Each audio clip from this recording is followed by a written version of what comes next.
respectful, these are personal qualities, faithful, and simple. Simple means you don't have any game on. Huh? We're taking the knowledge as it is, without trying to speculate some other interpretation.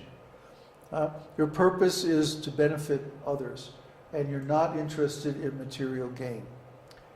These are the qualifications of a real student of Jyotish.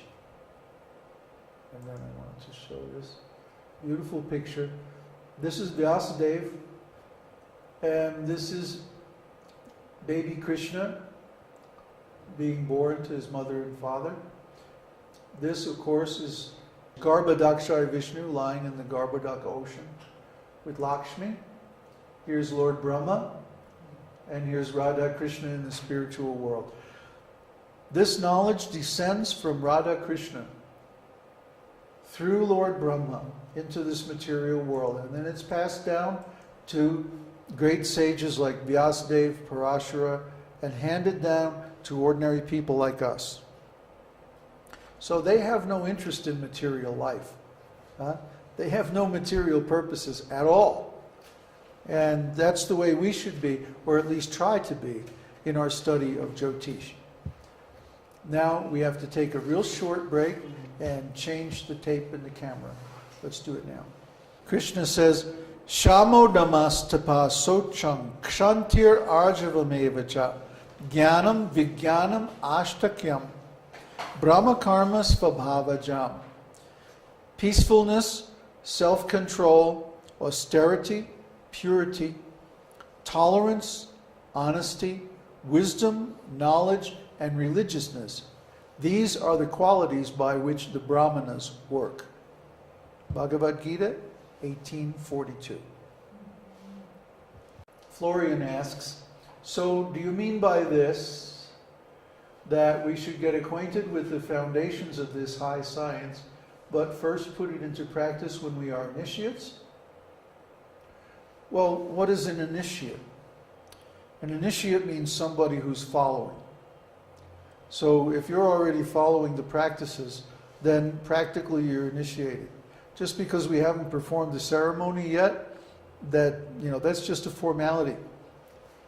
Srila Prabhupada initiated me, for example, just by calling me up into his room and giving me the mantras. There was no ceremony. That's just external. It's important and we should do it, but the real initiation means following the instructions. What's the use of a person accepting formal initiation, going through some kind of ceremony, and then they just do whatever they like? That's not a disciple. That's not an initiate. An initiate means I dedicate my life to the service of my guru. I wanted to quote one more verse from Bhagavad Gita. Idang te nata pakasya na bhaktaya kadachana na cha shushrushave vachyam na cha mang yobhaya suti. This confidential knowledge may not be explained to those who are not austere or devoted or engaged in devotional service, nor to one who is envious of me, Krishna says in Bhagavad Gita 1867. So, confidential knowledge, he says, kadachana. It's confidential knowledge. So, confidential knowledge, just like if someone is having a personal conversation and they're talking about something very personal and they give some confidential information. Well then, it's the duty of that person not to release that given in confidence publicly. So knowledge that is confidential means it's private, it's restricted, it's not public information, it's not available to just anybody, even if they think they have a reason to know. It's up to the person who's giving the knowledge to say, okay, you can tell it to him and him, but not him. Okay? So what is Parāṣara saying here? By indicating that this knowledge is to be given only to brahmanas, only to people who are, as he describes it, peaceful, truthful,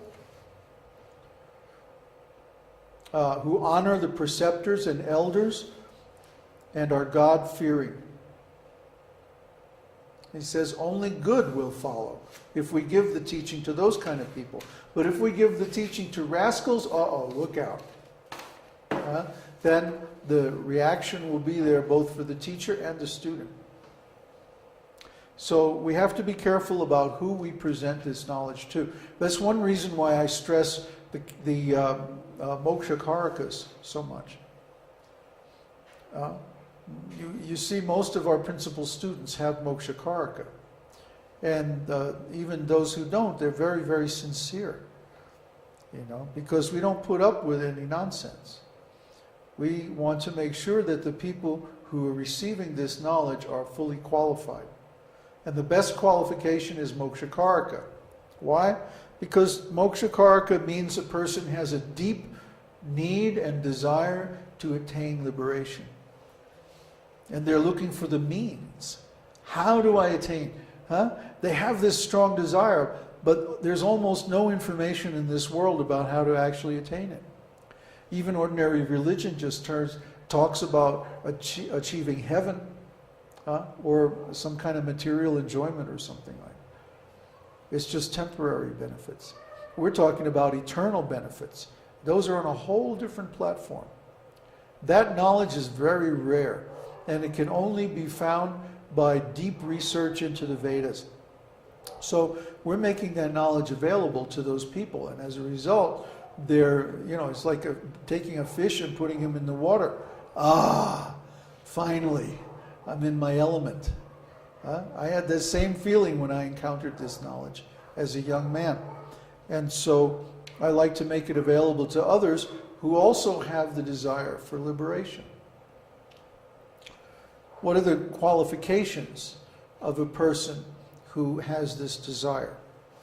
Well, Krishna says humility, pridelessness, non-violence, tolerance, simplicity, approaching a bona fide spiritual master, cleanliness, steadiness, and self-control, renunciation of the objects of sense gratification, absence of false ego, the perception of the evil of birth, death, old age, and disease, non-attachment to children, wife, and the rest, and even-mindedness amid pleasant and unpleasant events, constant and unalloyed devotion to me, Krishna is speaking here, resorting to solitary places, detachment from the general mass of people, accepting the importance of self-realization, and philosophical search for the absolute truth.